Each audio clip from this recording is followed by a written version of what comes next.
Please, please, please let us have some hot rock star or actor on the list with new patients. My best friend Abby stands behind the reception desk, staring intently at her computer. Anyone interesting? I ask her. This is one of the most sought-after physical therapy clinics in San Francisco. As such, we often work with high-profile athletes who must recover after an injury, and even the occasional celebrity. In the case of the latter, it's nice to get a scoop beforehand because sometimes paparazzi show up.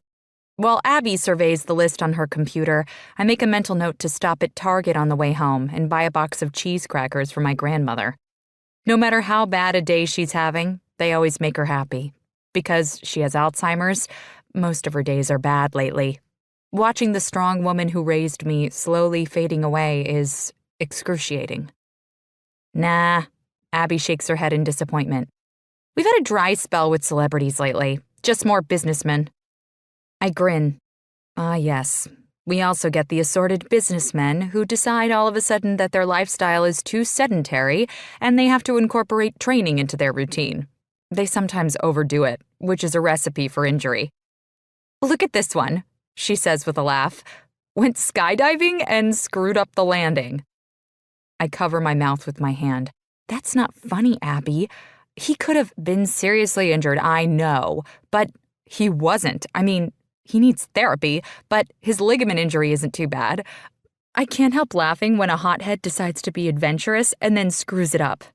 You're a bad person, I say, shaking my head, making fun of others' misfortune. I need to fill my free time with something. Judging and gossiping fit the bill. Have you tried reading or cooking? I challenge her. I've heard they can be fun. Nah, too much work. Who is he? Forgot the name. She focuses her attention on the computer again. Max Bennett. Hey! The name sounds familiar. Are you sure?